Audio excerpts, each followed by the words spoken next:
नमस्कार दोस्तों, इस चैनल पर आप सभी का हार्दिक स्वागत है। आज मैं हिंदी साहित्य के कुछ महत्वपूर्ण प्रश्नों को जो कि वन लाइनर है लेकर उपस्थित हुआ हूँ। आशा है आप सभी इन प्रश्नोत्तरों से लाभान्वित होंगे। आइए हम प्रश्नों को देखते हैं। पहला प्रश्न है, जोधराज कृत हम्मीर रासो किसके अनुरोध पर लिखी गई? इसका दोस्तों सही उत्तर है नीवगढ़, जिसको नीम राणा भी कहते हैं, अलवर के अंतर्गत आता है, कि राजा चंद्रभान चौहान ने के अनुरोध पर लिखी गई। दूसरा प्रश्न है, ये जैसे भक्त थे वैसे ही विद्या व्यसनी तथा कवियों और विद्वानों के आश्रयदाता थे। आचार्य रामचंद्र शुक्ल ने के अनुसार ये शब्द किस कवि के लिए प्रयुक्त हुआ है? तो यहाँ पर जो शुरुआत में ये शब्द है वो किस कवि के लिए प्रयुक्त हुआ है? तो दोस्तों इसका सही उत्तर है महाराज विश्वनाथ सिंह। अगले प्रश्न की ओर बढ़ते हैं। तीसरा प्रश्न है, हिंदी का प्रथम नाटक आनंद रघुनंदन किस भाषा में लिखा गया है? तो दोस्तों इसका सही उत्तर है हिंदी का प्रथम नाटक आनंद रघुनंदन ब्रज भाषा में लिखा गया है। चौथा प्रश्न है, बोधा द्वारा सुभान नाम की वेश्या से प्रेम करने से नाराज पन्ना महाराज ने उन्हें कितने समय का देश निकाला दिया? इसका सही उत्तर है 6 माह का देश निकाला दिया बोधा को। अगला सवाल है, पांचवा सवाल, रीवा नरेश विश्वनाथ सिंह किसके उपासक थे? तो इसका सही उत्तर है राम के उपासक थे। छठा प्रश्न है, कवि सूदन किसके आश्रय में रहते थे? इसका सही उत्तर है भरतपुर के महाराज बदन सिंह के पुत्र सुजान सिंह, जिनका उपनाम सूरजमल है, के आश्रय में रहते थे। सातवां प्रश्न है, जान मिले तो जहान मिले, नहीं जान मिले तो जहान कहाँ को, उक्त पद किस कवि का है? तो दोस्तों यह जो पद है बहुत प्रसिद्ध है और कई बार परीक्षाओं में प्रश्न के रूप में पूछा गया है। इसका सही उत्तर है बोधा। आठवां प्रश्न है, किस ग्रंथ में अध्यायों के नाम जंग रखे गए हैं? नेट की दृष्टि से यह सवाल बहुत महत्वपूर्ण है और चूंकि अब आजकल व्याख्याता और वरिष्ठ अध्यापक और हिंदी से संबंधित जो डीएसएसबी की या फिर केवीएस में या फिर एनवीएस के अंदर जो परीक्षाएं हो रही है हिंदी विषय की, उसमें थोड़ा स्तर है वो कठिन कर दिया गया है। तो उन सभी को ध्यान में रखते हुए इन प्रश्नों का निर्माण किया गया है।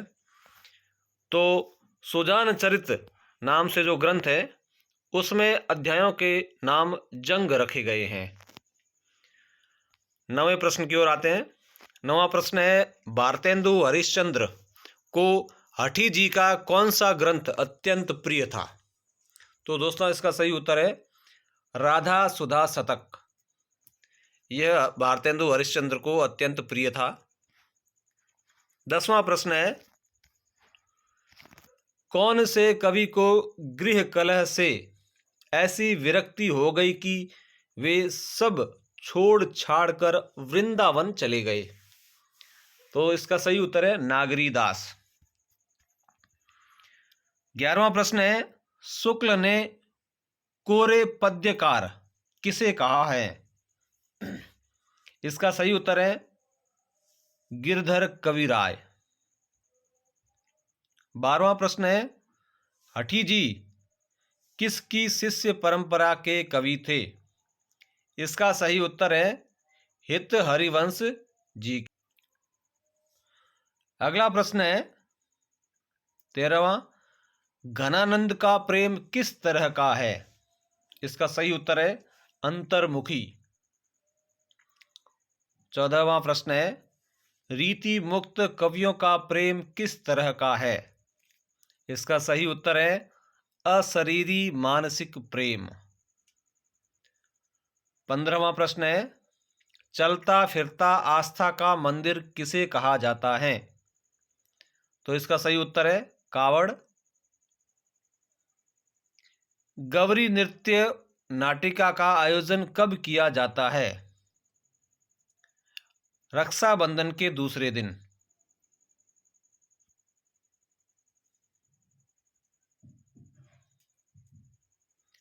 अगला प्रश्न है, सत्य कथन है जनसंचार दो तरफा चयन की प्रक्रिया है, पहला कथन है। और दूसरा कथन है जनसंचार दो तरफा व व्यापक होता है। तो इसका जो सही उत्तर है यानी कि सही कथन है पहला, जनसंचार दो तरफा चयन की प्रक्रिया होती है। 18वां प्रश्न है, सामासिक पदों का पूर्ण अभाव या अत्यल्प प्रयोग किस काव्य गुण में पाया जाता है? तो इसका सही उत्तर है माधुर्य गुण। अगला प्रश्न है 19वां, काव्य शोभायाः कर्तारो धर्मः गुणः किस आचार्य ने कहा है? तो इसका सही उत्तर है आचार्य वामन। 20वां प्रश्न है, रहीम रचित दोहे, बरवे तथा मदनाष्टक किस भाषा में है? इसका सही उत्तर है दोहे ब्रज भाषा में है, बरवे अवधी भाषा में है और मदनाष्टक खड़ी बोली में है। अगला प्रश्न है, रहीम का जन्म कहाँ हुआ? इसका सही उत्तर है लाहौर। 22वां प्रश्न है, रहीम के अनुसार दही को बार बार मथने से क्या क्या अलग हो जाते हैं? इसका सही उत्तर है दही व मठा। 23वां प्रश्न है, शब्दों के अर्थ बताइए। दो शब्द यहां दे रखे हैं, अच्युत और इंदव भाल। अच्युत का अर्थ है भगवान विष्णु और इंदव भाल का अर्थ है शिव जी। 24वां प्रश्न है, रहीम के अनुसार स्वाति में कितने गुण है?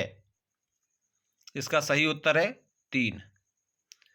25वां प्रश्न है, घनानंद ने किसकी ओर उन्मुख होकर गायन प्रस्तुत किया? इसका सही उत्तर है सुजान की ओर उन्मुख होकर गायन प्रस्तुत किया। 26वां प्रश्न है, सरयू पुस्तक में घनानंद के कितने छंद है? इसका सही उत्तर है 5। 27वां प्रश्न है, विरहिणी भोर से सांझ तक किसे निहारती है? इसका सही उत्तर है कानन व वन। 28वां प्रश्न है, घनानंद के प्रेम की परिणति किस में हुई? इसका सही उत्तर है परमेश्वर में। अगला सवाल है, रहीम की कौन सी रचना में किसी नगर में रहने वाली विभिन्न जाति की स्त्रियों की सुंदरता का वर्णन दोहा छंद में किया गया है? तो इसका सही उत्तर है नगर शोभा रचना है, उसमें वर्णन किया गया है। 30वां प्रश्न है, संप्रत्यय लब्धि प्रतिमान किसने प्रतिपादित किया है? यह मनोविज्ञान का प्रश्न है, हम इसे छोड़ देते हैं। और इस तरह से एक और प्रश्न हिंदी का यहाँ पर है 35वां प्रश्न, राजा दुष्यंत शकुंतला के दोनों कानों में किस पुष्प को देना भूल गए थे? इसका सही उत्तर है शिरीष का पुष्प। तो दोस्तों आज के लिए इतना ही। कुछ महत्वपूर्ण प्रश्न थे जो परीक्षा की दृष्टि से बहुत महत्वपूर्ण थे और यह जो व्याख्याता और वरिष्ठ अध्यापक की जो तैयारी कर रहे हैं विद्यार्थी, उनके लिए महत्वपूर्ण संग्रह था। आशा है आपको यह संग्रह पसंद आएगा। आपने बड़े धैर्य से इस वीडियो को देखा, इसके लिए आपका बहुत बहुत धन्यवाद, आभार।